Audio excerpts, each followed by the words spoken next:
कसो फेर कसैलाई फेवा त आइरहेन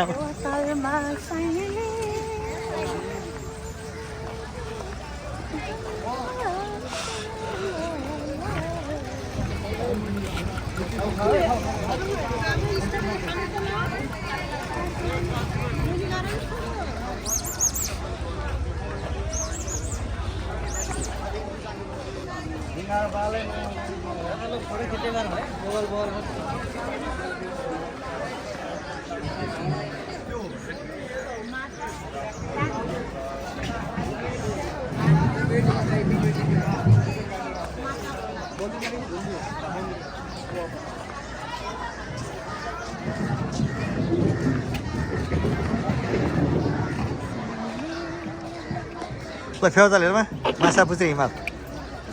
माछापुच्छ्री भन्नुमा त धौलागिरी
ल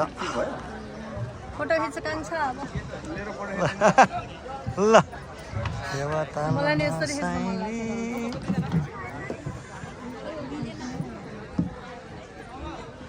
ल रमा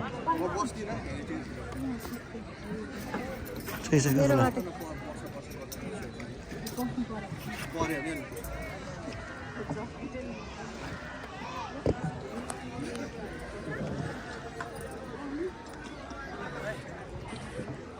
ठ्याक्कैले पोखमा घाँटी परेर रहेछ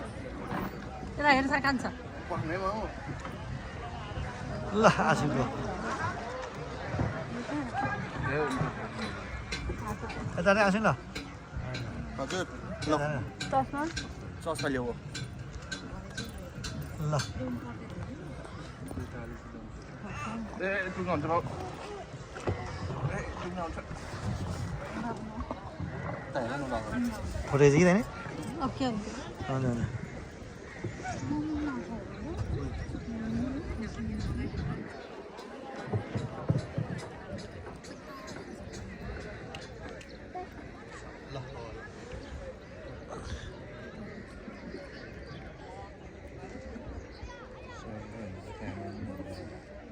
त्यो सिङ्गल पर खिचेको छ नि कान्छ हेरेको छु बाबु हेरिहाल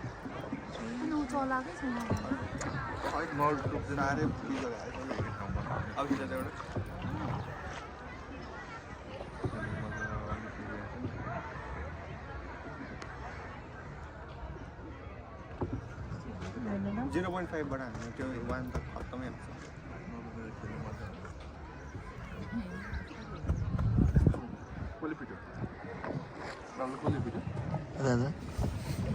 कसलाई रमाइलो भइरहेछ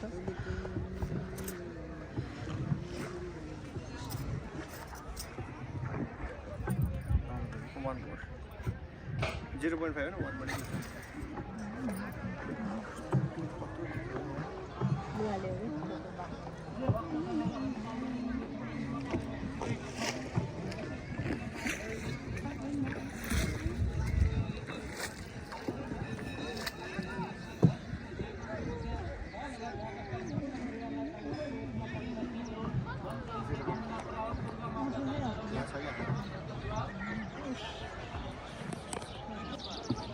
क्या ठीक है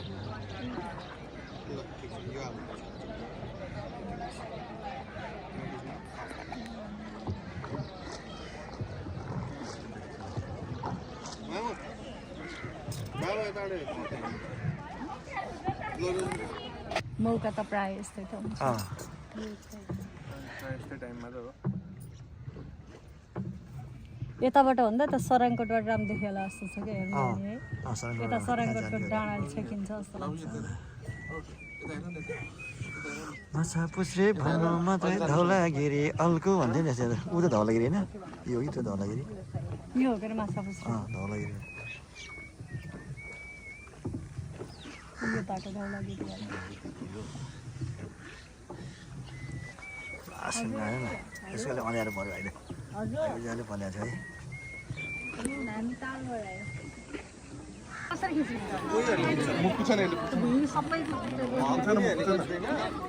गोप्रो हुन्छ डन्डीसँग पर्दैन पुरै ट्र्याक्टर लगाएको हुन्छ सिधी हुन्छ बस्ने त्यही हो ऊ डराएको भनेको कहाँ डुगामा यस्तोमा चढेर जानु ल ल बस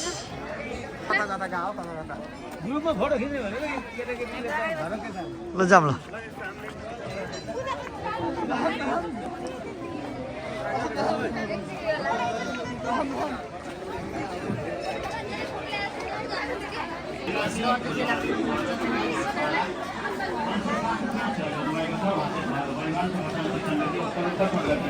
व्यक्तिगत माता पालबाट भगवतीले रक्षा गर्नु उहाँको दिन शुभ रहोस्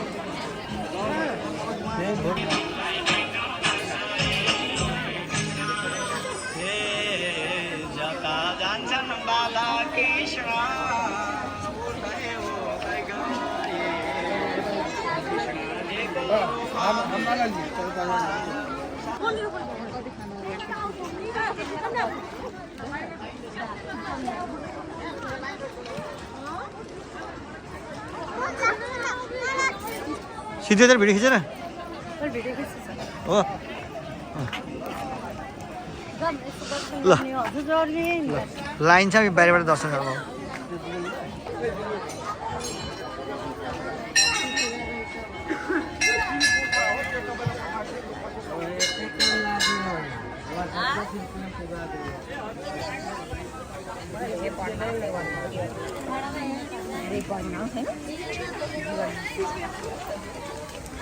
भयो दर्शन भयो सबै त गरिरहेको